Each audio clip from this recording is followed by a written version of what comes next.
Welcome back. We begin the important work of rebuilding your foundation. In this lesson, we're diving into how your mind works. Understanding this is key to transforming your life as it will help you identify the patterns that have been holding you back and prepare you for the journey of releasing them. Our minds are constantly bombarded with information, so much so that we can only consciously process a fraction of what we encounter every day. This lesson will explore how your mind filters information, the types of messages you may be internalizing without even realizing it, and how these patterns affect your thoughts, emotions, and behaviors. Additionally, we'll touch on an aspect of NLP, which is neuro linguistic programming, and how it can be a valuable tool in understanding and reshaping your mental landscape. Understanding how your mind works is essential for personal transformation. When you know how your brain processes information and creates patterns, you can begin to reprogram the negative beliefs and emotions that may have taken root. This awareness allows you to take control of your thoughts and emotions, leading to a more empowered and fulfilled life. By learning a little bit about NLP, you'll gain basic tools to identify and shift these patterns effectively. So, what is NLP? It stands for Neuro Linguistic Programming. Simply put, it is a body of work that uses language of the mind to consistently achieve specific and desired outcomes. We're going to touch on a few concepts of NLP. If you want to learn more about NLP, please check out my teacher, Dr. Matt, at nlp.com. Let's talk about the NLP communication model. It breaks down how we process information from the outside world.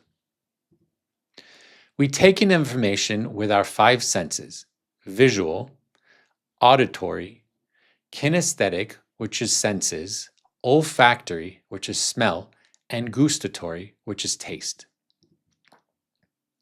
Scientists have found that we receive approximately 2 million bits of information every second of the day. As we process this information, we filter it by generalizing, grouping similar info together, deleting, ignoring what's not important, and distorting, changing the info to fit our perspective. Our conscious mind can only process 134 bits of this information per second, which is 7 plus or minus chunks of data. I will repeat this last part so you can really take it in.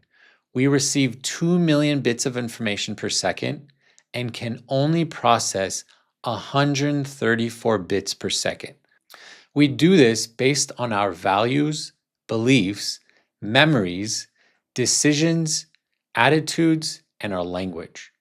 That is why people who shared time together may have completely different stories about the experience they had. You also may have heard people say, "That's not what happened. This is what happened," even though both people could be correct.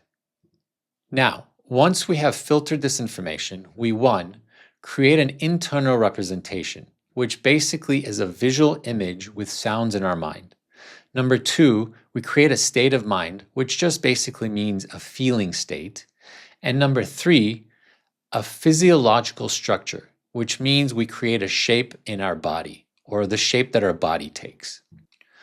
All this leads to how we behave and the actions we take in our lives, verbally and non-verbally.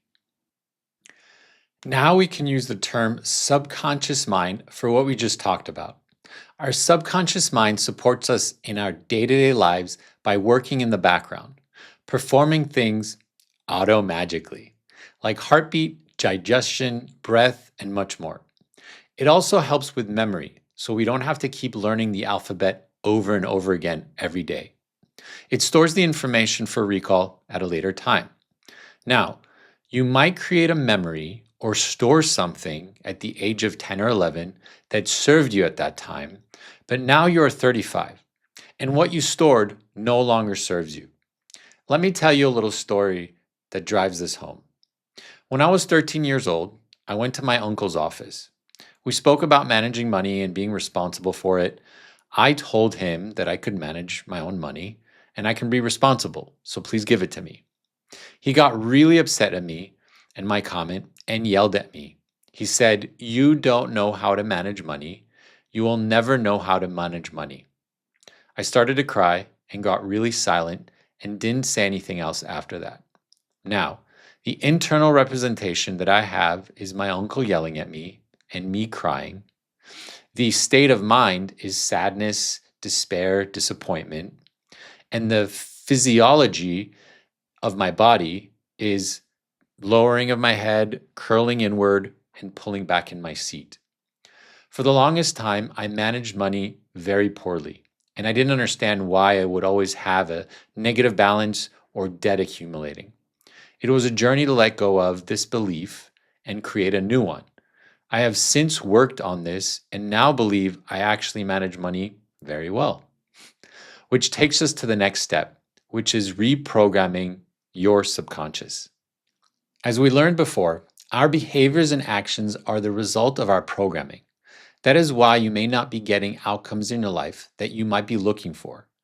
If you want a better outcome in your life, you must create better behaviors and actions, which means a better program in your subconscious.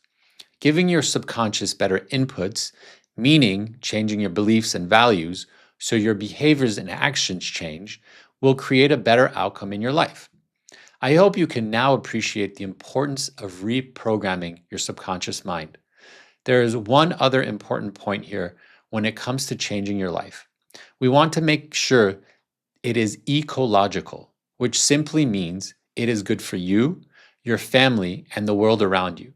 For example, if you have a family and you want to change careers, make sure the change is going to support you, your family, and those around you and not harm them in any way. Now that you have an understanding of how your mind works, here's another NLP topic that has supported me in my languaging. It's the words we say and how we speak to ourselves every day that shape how we see ourselves. Here are a few of those you want to become familiar with so that you can catch yourself when you use them. The first one is universal quantifiers. These are broad generalizations about someone or something in the world. The words are all, every, never, everyone, no one, and always. The second one is modal operators of necessity, which basically means it is essential or required. These words are should, shouldn't, must, must not, have to, need to, it is necessary. Third one is modal operators of possibility or impossibility, which basically means do you believe it is possible or impossible?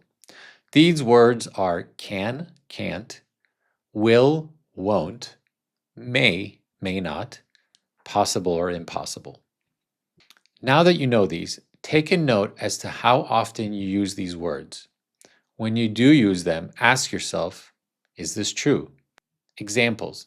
My boss always makes me work late. Is this true? My wife must be so annoyed with me. Is this true? My husband can't seem to get things right. Is this true?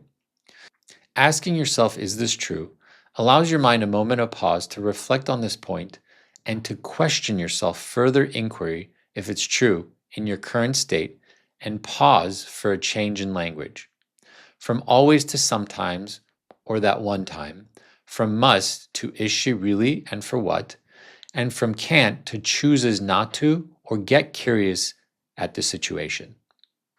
Now it's your turn to take what you have learned here and take note of any recurring thoughts or beliefs that come up. Write them down and reflect on whether they are serving you or holding you back. Becoming aware of what you constantly think about is the first step to making changes. When you start seeing a theme, that is what we need to focus on. To recap, you've learned how the mind processes information, how our subconscious mind supports us and works, how certain patterns and beliefs take root, and the importance of reprogramming these to make way for positive change. Reflection question number 1. What are some of the recurring thoughts or beliefs you've noticed in your daily life, and how do they impact you? Reflection question number 2. Write down how often you use universal quantifiers, mobile operators of necessity, or possibility, and ask yourself, is it true? Here are the resources I mentioned. To further your knowledge on NLP, check out my teacher, Dr. Matt, at nlp.com. And to test out what I said about how our mind generalizes, deletes, and distorts information, I highly recommend checking out this fun video and see for yourself. Link is below. It's called the Selective Attention Test. I hope you enjoy it. That's it for this lesson. Prepare yourself for the next lesson where we'll dive deeper into uncovering and addressing your limiting beliefs.